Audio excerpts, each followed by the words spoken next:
Quero convidar você para abrir comigo a sua Bíblia na segunda carta do apóstolo Paulo aos Coríntios, no capítulo 8, versos de 1 a 15.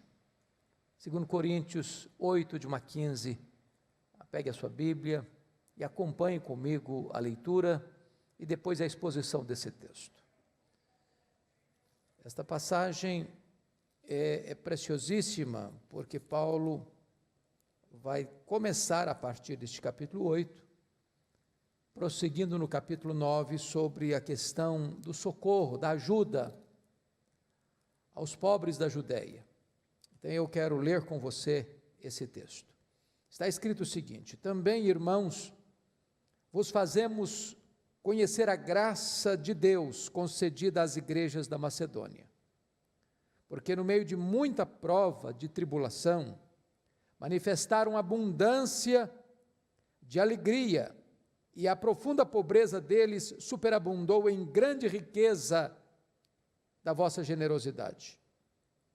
Porque eles, testemunho eu, na medida de suas posses e mesmo acima delas, se mostraram voluntários, pedindo-nos com muitos rogos a graça de praticarem ou participarem da assistência aos santos. E não somente fizeram como nós esperávamos, mas também deram a si mesmos, primeiro ao Senhor, depois a nós, pela vontade de Deus. O que nos levou a recomendar a Tito que, como começou, assim também complete esta graça entre vós. Como, porém, em tudo manifestais superabundância, tanto na fé e na palavra, como no saber, e em todo o cuidado, e em nosso amor para convosco, assim também abundeis nesta graça. Não vos falo na forma de mandamento, mas para provar pela diligência de outros a sinceridade do vosso amor. Pois conheceis a graça de nosso Senhor Jesus Cristo, que sendo rico se fez pobre por amor de vós, para que pela sua pobreza vos tornasseis ricos.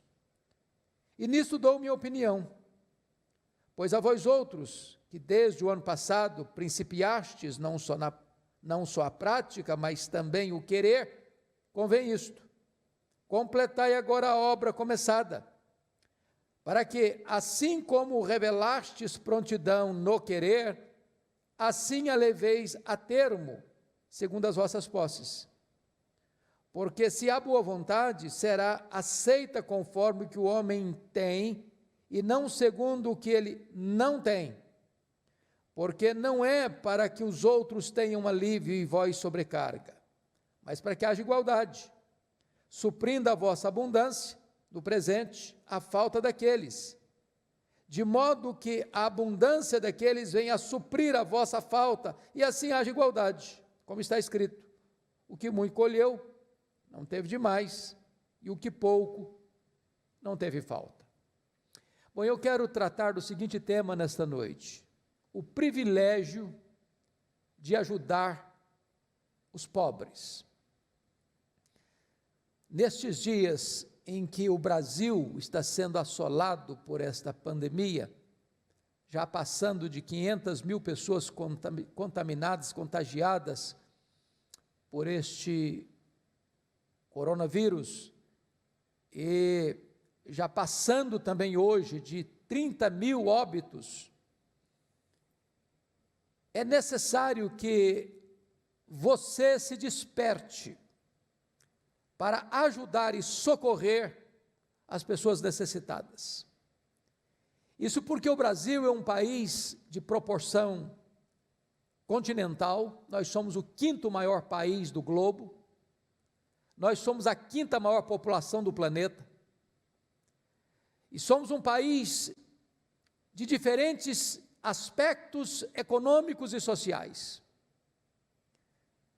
Muita gente vive à margem das oportunidades, mergulhadas em carências permanentes, em lares extremamente deficientes, no sentido de casas, no sentido de não ter saneamento básico, não ter água potável, não ter o suficiente.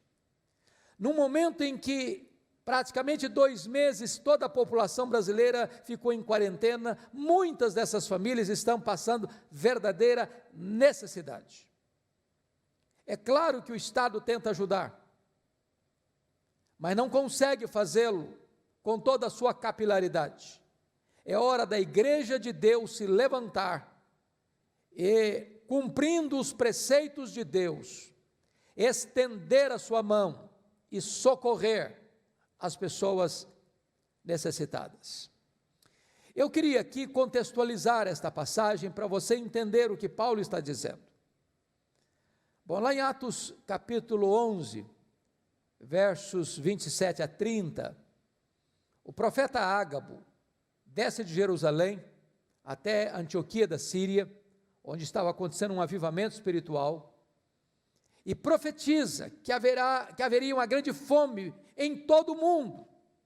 É o problema de hoje, um problema que atinge o mundo. E de fato, esta fome veio no período do imperador Cláudio. O imperador Cláudio precedeu no Império Romano o imperador Nero. E está escrito também em Atos 18:2, que em virtude desta fome, o imperador Cláudio expulsa de Roma os judeus, que já diante de uma calamidade mundial, retornam à Judéia, sem suas propriedades, sem suas casas, sem recursos suficientes para viverem uma vida digna. Quando o profeta Ágabo profetiza este fato, e o fato acontece, todos os discípulos da igreja de Antioquia, conforme as suas posses, foram contribuindo, foram cooperando, foram ofertando para aqueles pobres da Judéia. E uma comitiva é enviada lá para levar esses recursos e atender aquela necessidade.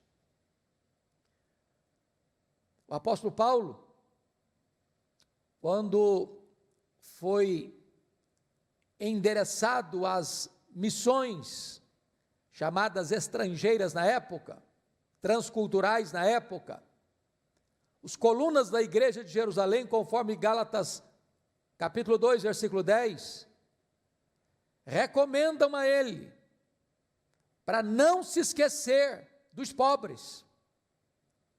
Nós entendemos que a pregação do Evangelho e a ação social não são coisas que se conflitam, mas que se complementam. E aqui nesta passagem lida, o apóstolo Paulo está regulamentando princípios que devem nortear a igreja no que tange ao seu compromisso de socorrer os pobres e ajudá-los nas suas necessidades. Então, dito isto, eu gostaria que você olhasse comigo algumas lições desse texto. A primeira delas é que a contribuição ou ajuda aos pobres, muito mais do que um benefício que nós prestamos a eles, é uma graça de Deus concedida a nós. É assim que Paulo entende teologicamente o socorro aos pobres. Olha comigo o versículo 1. Também, irmãos, vos fazemos conhecer a graça de Deus, concedida à igreja da Macedônia. Olha comigo o verso 4. Pedindo-nos com muitos rogos a graça de participarem da assistência aos santos. Olha o verso 6. O que nos levou a recomendar a Tito que, como começou, assim também complete esta graça entre vós. E se você perceber, ele vai mencionar isso no verso 9, pois conheceis a graça de nosso Senhor Jesus Cristo. E lá no versículo 19 ele ainda prossegue, não só isto, mas também eleito pelas igrejas para ser nosso companheiro no desempenho desta graça. Então, você percebe o que é graça de Deus? Graça é um dom imerecido de Deus. Olha bem o que Paulo está dizendo, porque às vezes nós achamos que ajudar alguém, ajudar ao pobre, eu estou fazendo um grande favor, ajudando o pobre. E Deus está me dizendo o seguinte: não, não, não. Entenda por outro ângulo. Eu é que estou dando a você o privilégio de ser cooperador comigo neste ministério, nesta graça de assistir os pobres. Se Deus está colocando recursos nas suas mãos, e você então vai distribuir daquilo que você tem recebido, e distribuir aos pobres que Deus tem cuidado deles, entenda então, bíblica e teologicamente, que é Deus que lhe está lhe dando um dom imerecido, o dom de você ser generoso com aquilo que é de Deus e está nas suas mãos. Preste atenção nisso. Você e eu não trouxemos nada para este mundo, você e eu não levaremos nada deste mundo. Então, na verdade, em última instância, nós não somos donos de nada, nós somos simplesmente gestores, administradores do que pertence a Deus. Logo, o dono é Deus, mas o dono é generoso. E o que Deus requer de você e de mim, como mordomos e gestores de Deus, é que sejamos encontrados fiéis nessa mordomia. E a única maneira de você ser fiel ao dono que é generoso, é sendo generoso com o que é do dono. Então, quando você dá para o pobre, é Deus que está dizendo para você o seguinte: eu lhe estou dando uma graça, um presente, um privilégio que você não merece. É uma coisa que eu estou lhe dando o privilégio de fazer. É uma graça de Deus concedida a você, concedida a mim. Segunda coisa que Paulo menciona nesse texto é que ajudar os pobres é paradoxal em sua ação. Olha comigo o versículo 2. Olha aí, porque no meio de muita prova, de tribulação, manifestará abundância de alegria. Então, ele está dizendo que os crentes da Macedônia, Filipos, Tessalônica, Bereia, aqueles crentes estavam passando por muitas tribulações. Mas no meio da tristeza, das tribulações, eles demonstraram uma grande alegria. Que alegria? A alegria de dar para os pobres da Judéia. Deixa eu dizer algo a você: ninguém é tão pobre que não possa dar, e ninguém é tão rico que não possa receber. Na verdade, ajudar os pobres não é o quanto eu tenho nas mãos, é o quanto eu tenho no coração. Porque onde tem um coração generoso, aí mesmo no meio da tribulação, há alegria em ajudar, em socorrer os pobres. Mas veja você ainda no verso 2, que ele diz assim: e a profunda pobreza dele superabundou em grande riqueza de sua generosidade. Você pode pensar: bom, mas o pobre não pode dar, o pobre tem que receber. Se o pensamento das igrejas da Macedônia fosse esse, elas diriam assim: olha, Paulo, você está fazendo aí um desafio de levantar uma oferta para os pobres da Judéia, mas olha para nós, Paulo, nós somos pobres. Nós também somos carentes, nós também não podemos dar, porque nós também temos necessidades. Mas aqueles irmãos, diz o apóstolo Paulo, que diante não da pobreza, mas da profunda pobreza deles, superabundou em grande riqueza de generosidade. Quão grande é o seu coração. Sabe por quê? Porque Deus se importa com fidelidade. De repente, quando você entrega uma cesta básica, que aqui na realidade da igreja de Pinheiros está custando R$30,90, é básica mesmo. Você pode estar, aos olhos de Deus, fazendo uma oferta tão grande ou até maior do que aquele irmão que tem muita posse e pode dar um volume muito mais expressivo. O fato de eu ser uma pessoa carente não me isenta do privilégio de ajudar o outro mais carente do que eu. É o que Paulo está dizendo. Mas notem comigo em terceiro lugar.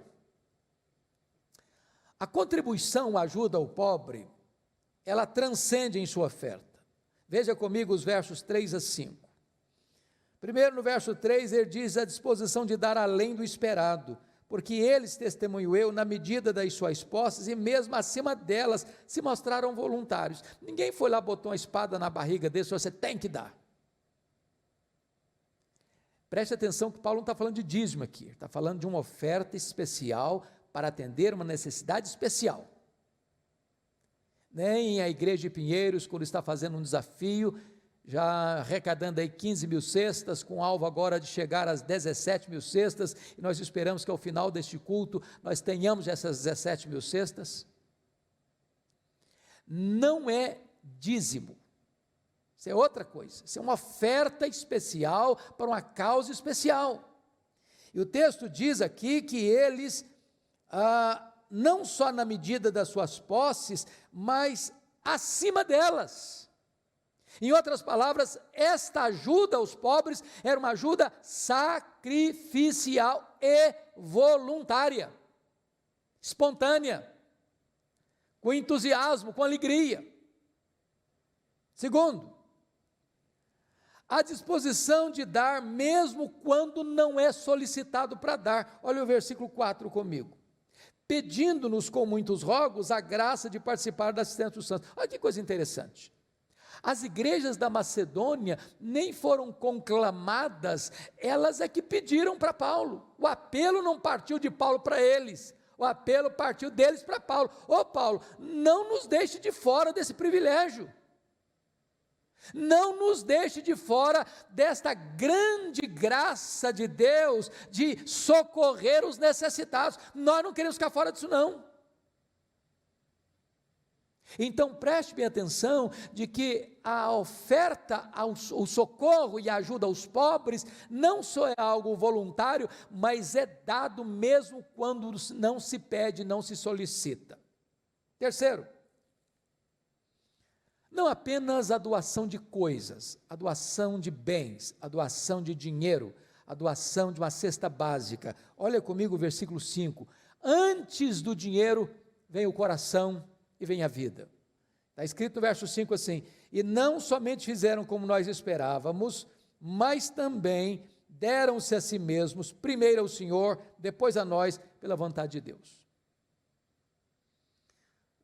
A coisa que Deus espera e quer de você e de mim é: filho meu, dá-me o teu coração. A Bíblia diz que onde estiver o teu coração, aí estará o teu tesouro. Se você der o seu coração, o tesouro vem junto, vem no pacote, vem a reboque, vem na bagagem. Aqueles crentes da Macedônia, passando tribulação, extrema pobreza, eles estão se doando, primeiro a Deus, depois a esta causa que Paulo está levantando, que é socorrer aos pobres da Judéia. E note uma coisa, gente que eles nunca tinham visto face a face. E eu louvo muito a Deus, porque hoje a Igreja Presbiteriana de Pinheiros, nesta campanha que está fazendo, levantamento de cestas básicas, você tem doado para pessoas que você nunca viu, talvez nunca vai ver aqui. E este é o espírito da contribuição cristã, este é o espírito da generosidade, é quando você dá para alguém que está longe geograficamente de você, quando você dá para alguém que você nunca viu face a face, mas você dá por alguém porque primeiro você se oferece a Deus, depois você põe o seu coração naquilo que você está fazendo, para a glória de Deus e para socorrer as pessoas.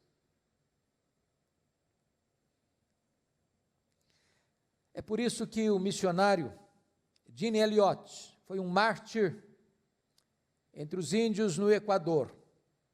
Chegou a dizer que não é tolo aquele que dá o que não pode reter, para ganhar o que não pode perder. Essa deve ser a filosofia de um cristão. Mas deixe-me trazer uma quarta lição desse texto. A contribuição é progressiva em sua prática. Veja você o versículo 6, um bom começo não é garantia de progresso. O que nos levou a recomendar a Tito que, como começou, assim também complete esta graça entre vós. Paulo está dando um testemunho das igrejas da Macedônia para a igreja de Corinto. A igreja de Corinto era a igreja economicamente muito melhor situada do que as igrejas da Macedônia. Mas na igreja de Corinto eles tinham começado muito bem, levantando uma oferta, levantando recursos para mandar para os povos da Judéia, mas aquilo tinha caído no esquecimento e eles estavam meio devagar. E então Paulo manda para lá Tito, falou: Tito, vai lá, dê continuidade àquilo que eles começaram a fazer, mas estão parando, estão estacionando, estão aí sem qualquer motivação de renovo para continuar essa causa, esta graça de contribuir para os santos pobres da Judéia. Vai lá, dá uma mãozinha neles, ajuda eles lá, para que eles prossigam nesta graça. Talvez você foi mais generoso no passado que está sendo hoje. Você precisa voltar. Qual foi a última vez que você botou a mão no bolso e deu uma oferta para alguém que está precisando de ajuda, de socorro? Qual foi a última vez que você teve a experiência de tirar daquilo que você precisava para socorrer alguém que precisava mais do que você? A Bíblia diz que a alma generosa prosperará. A Bíblia diz que quem dá ao pobre, a Deus empresta. A Bíblia diz que quando você semeia, Deus multiplica a sua sementeira. Mas mais do que isso, olha comigo o versículo 7. Paulo está dizendo que, às vezes, na vida espiritual, nós temos alguns setores, algumas áreas que estão indo melhores do que outras. Olha aí. Como, porém, em tudo manifestais superabundância, tanto na fé, na palavra, como no saber, todo cuidado, nosso amor para convosco, assim também abundeis essa graça. Paulo está dizendo o seguinte: olha, vocês são muito bons na vida espiritual, na área da fé, vocês estão aí crescendo na palavra, vocês são mestres do saber, vocês aí têm uma desenvoltura muito boa nesta área, mas nesta área da generosidade aos pobres, vocês precisam crescer também. Há pessoas que são absolutamente maduras no conhecimento bíblico, bons teólogos, conhecem muito, têm uma relação vertical com Deus na área da fé impressionante, mas gente que não bota a mão no bolso para contribuir, mas gente que não é generosa para socorrer o pobre, mas gente que não está crescendo nesta graça da contribuição. Então Paulo está dizendo que pelo fato de você ser um crente maduro nesta ou naquela outra área, não significa que você não precise crescer também nesta graça, a graça da assistência aos pobres.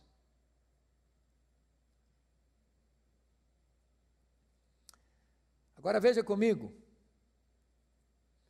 que socorrer e ajudar os pobres não é uma questão de discurso, nem mesmo de intenções. Olha aí os versículos 10 e 11 comigo. 10 e 11.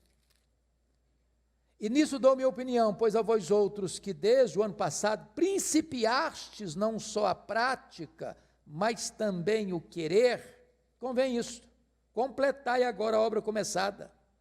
Porque assim como revelastes prontidão no querer, assim leveis a termo segundo as vossas posses. Tem gente que diz: pastor, eu vou contribuir. Aí passa o momento e ele não contribuiu. Aí surge um outro e diz: não, pode contar comigo. E ele não faz nada. Aí surge uma outra situação: não, agora eu vou. E não vai. Você não socorre o pobre com discurso. É nesse sentido, e eu quero ler para você, para não citar o texto de forma incompleta, Tiago capítulo 2, versículo 14. Meus irmãos, qual é o proveito se alguém disser que tem fé, mas não tiver obras? Pode, acaso, semelhante fé salvá-lo? Se o irmão ou uma irmã estiverem carecidos de roupa e necessitados de alimento cotidiano, e qualquer dentre vós lhe disser, ide em paz, aquecei-vos e fartai-vos, sem contudo lhes dar o necessário para o corpo, qual é o proveito disso? Assim também a fé, se não tiver obras, por si só está morta. Não é que Tiago está dizendo que a salvação não é pela fé, não.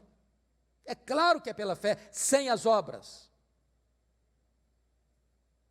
O que Tiago está dizendo, que a evidência de uma fé salvadora é a prática das obras, se não é discurso religioso. A causa da salvação é só a fé em Cristo, pela graça sois salvos, mediante a fé, mas a evidência da salvação pela fé são as obras.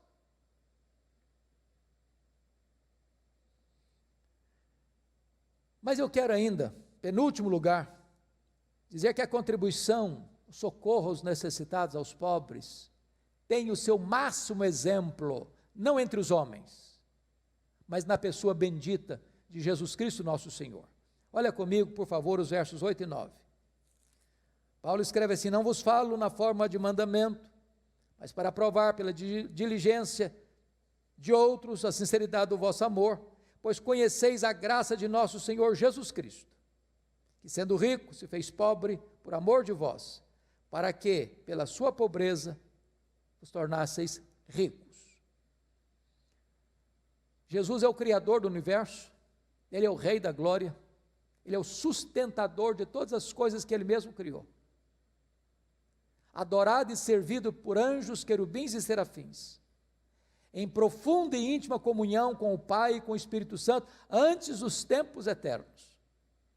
E Ele, por amor a você e a mim, esvaziou-se a si mesmo, assumiu a forma de servo, não julgou como usurpação ser igual a Deus, sendo Deus, assumiu a forma de servo, e Ele humilhou-se a si mesmo, até a morte, e morte de cruz. Ele deixou a glória, as riquezas, e nasceu num lar pobre, num berço pobre, trabalhou numa carpintaria pobre, não tinha sequer onde reclinar a cabeça, e Ele abriu mão de toda a sua riqueza, para que você e eu, que somos pobres, nos tornássemos ricos. Então, se você quer exemplo de generosidade, se você quer exemplo de abrir mão para socorrer, olhe para Jesus. É Ele quem nos inspira a sermos generosos. Ele quem nos ensina a doar-nos a nós mesmos. Mas eu quero concluir. Sexto e último ponto. Ajudar e socorrer os pobres deve ser uma contribuição proporcional em sua expressão. Veja comigo, por gentileza, os versos 12 a 15. Porque se há boa vontade, será aceita conforme o que o homem tem, e não segundo o que ele não tem. Verso 13. Porque não é para que os outros tenham alívio e vós sobrecarga, mas para que haja igualdade. É privilégio e não peso. É por isso que Paulo continua este assunto, ou melhor, ele tratou desse assunto já na primeira carta, no capítulo 16, e ele diz que é uma questão de proporcionalidade. E aqui ele combina com o mesmo ensinamento do dízimo. Proporcionalidade. Se você pode dar uma cesta, você dá uma cesta. Se você pode dar 100, você dá 100. Se você pode dar 1000, você dá 1000. Não é peso para você, não é sobrecarga para o outro. Deus é o Deus que conhece a sua conta bancária, Deus é o Deus que conhece os seus dividendos. E Ele não está aqui sobrecarregando quem não tem.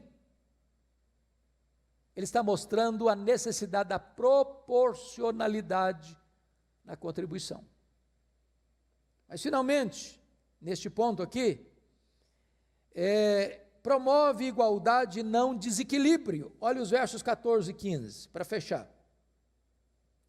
Versos 14 e 15 diz assim: suprindo a vossa abundância, no presente a falta daqueles, de modo que a abundância daqueles venha a suprir a vossa falta, assim haja igualdade. Como está escrito, o que muito colheu, não teve demais, o que pouco, não teve falta. Os reformadores usavam uma frase que eu gosto muito, e a frase era esta: o mistério do pobre e o ministério do rico. Pastor Arival, na liturgia do culto de hoje, leu o texto de Deuteronômio, dizendo que nunca deixará de haver na terra os pobres. E como ele disse, Jesus vai citar isso novamente, lá em Marcos 14, os pobres sempre os tende convosco. Por que uns têm mais, outros menos? Dentro do propósito de Deus, é para que aquele que tem mais reparta com quem tem menos, para que quem tem menos não sofra necessidade, e quem tem mais, com generosidade, distribua, para que haja equilíbrio. O que falta no mundo não é provisão, o que falta no mundo é generosidade. Talvez mais pessoas morrem no mundo hoje de fome do que de coronavírus. Há uns que morrem de comer, há outros que morrem por não ter o que comer. E num país que é o celeiro do mundo, é um desatino alguém morrer de fome nesta pátria, e morre. Por isso o desafio que esta igreja e que nós estamos fazendo a você hoje, é que você abra o coração, é que você abra as mãos, é que você abra os bolsos, é que você ajude aqueles que não podem esperar mais, porque quem tem fome não pode esperar. O que Paulo ensinou à igreja da Macedônia e da Caia, a palavra de Deus está nos ensinando hoje. E eu gostaria de terminar dizendo, e eu não cheguei a ler esse texto por ser um pouco mais longo, mas nos versos 16 a 24, Paulo mostra como ele cuidadosamente e com transparência lidou com o dinheiro que recebeu. E louvado seja Deus, esta igreja e outras igrejas irmãs, com certeza, ao conclamarem a você para socorrer os necessitados, tem certamente compromisso com Deus e com você de ser absolutamente transparente na prestação de contas de todos os haveres que são recolhidos para enviar e socorrer e ajudar os pobres e os necessitados. Que Deus nos ajude, que Deus nos abençoe e que o nosso coração, nesta noite, responda ao desafio da palavra de Deus e nós sejamos generosos, porque Deus demonstrou a maior de todas as generosidades com você e comigo.